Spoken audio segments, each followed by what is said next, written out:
Eh bien, salut à toutes et tous et bienvenue dans cette nouvelle vidéo. Alors, je me suis dit que 2 semaines, c'était pas mal pour tirer un premier bilan de l'expérience aquarium. Alors, on va rappeler un petit peu les faits.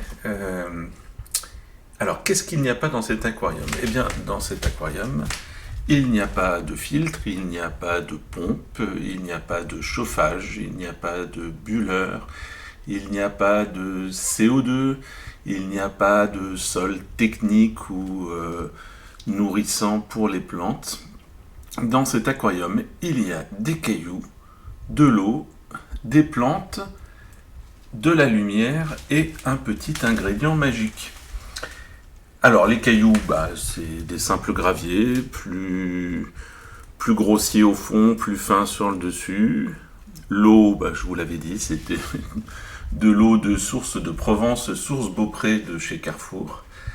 La lampe, c'est une lampe Chiros WRGB2 qui est utilisée à 20% à peu près de sa capacité, donc ça fait à peu près 13 watts de lumière. Et il y a eu jusqu'à présent 6 heures de lumière par jour avec une montée d'une demi-heure, 5 heures de plateau et une descente d'une demi-heure. Et à partir d'aujourd'hui, je vais passer à 6h30. Les plantes, elles sont superbes, il y en a beaucoup. Elles viennent toutes de chez Aquazzola et elles sont absolument magnifiques. Alors est-ce que je vous fais la liste? Allez, je vous fais la liste. Il y a de la Zola, il y a de la grenouillette pour les flottantes. À l'avant-plan, vous avez de la Sagittaria subulata, souche naine. Il y a de l'herbe sirène des marais, il y a du jonc nain. Il y a cette belle plante rouge au centre, Alternanthera cardinalis. Et puis il y a des Cryptocoryne becketti, un peu au milieu. Et puis il y a toutes les plantes à pousses rapides, les longues, les grandes qui sont derrière. Il y a de l'hygrophile, de la limnophile, de l'hygrophile costata, de l'hymnophile rugosa, de la cératophile, de l'élodée. Il y a aussi de la mousse de Java. Et puis je crois qu'on a fait à peu près le tour. Voilà pour les plantes.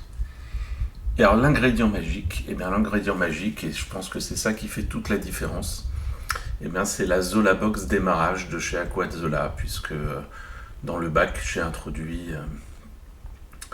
j'ai introduit du plancton, des daphnies, des ostracodes, des blackworms, et tout ce petit monde se trouve extrêmement bien dans l'aquarium, fait vivre l'aquarium, filtre l'aquarium, crée un vrai écosystème.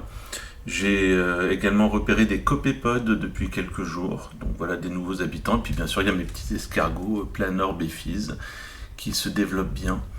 Voilà, donc cet aquarium, il va très très bien, comme vous pouvez le voir. Une eau parfaitement claire, pas une algue à l'horizon, et ce, avec un entretien, un entretien zéro en fait.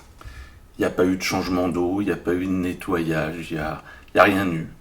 En tout et pour tout, j'ai dû passer un petit quart d'heure en 15 jours pour faire un peu de jardinage. J'ai enlevé un peu de cératophile qui devenait un peu envahissante. J'ai replacé quelques plantes. Et puis, tous les 3 jours, j'ai rajouté à peu près 1 litre d'eau osmosée pour compenser l'évaporation. Voilà en tout et pour tout ce que j'ai fait. Je viens de passer 2 semaines à passer des heures à contempler, observer mon aquarium, m'éclater, regarder toutes ces belles plantes, toutes ces petites bébêtes, et avec zéro entretien. Je n'ai rien fait, vraiment. Et j'ai laissé la nature faire son travail toute seule. Et voilà ce que ça donne. Un aquarium magnifique, parfaitement clair, pas d'algues, formidable quoi. Alors après, bien sûr, je ne suis pas à l'abri de mauvaises surprises. Il se peut que d'ici 3 jours, tout parte en sucette. Mais en tout cas, pour l'instant, ce premier bilan est extrêmement positif. Et moi, j'ai envie de dire, si vous avez envie de faire un aquarium, vous n'avez pas besoin de vous embêter, rien à faire. Faites un aquarium naturel. Voilà, vous en profitez. Alors, c'est du boulot pour tout planter, bien évidemment, mais une fois que c'est en eau, vous n'avez plus qu'à prendre plaisir. Voilà. Donc, peut-être que ça va vous donner envie. Ou peut-être que vous allez attendre encore quelques semaines de voir quelle catastrophe arrivera ou n'arrivera pas dans mon aquarium avant de vous décider. Mais j'espère que ça va rester comme ça. Allez, à bientôt pour de nouvelles aventures et portez-vous bien.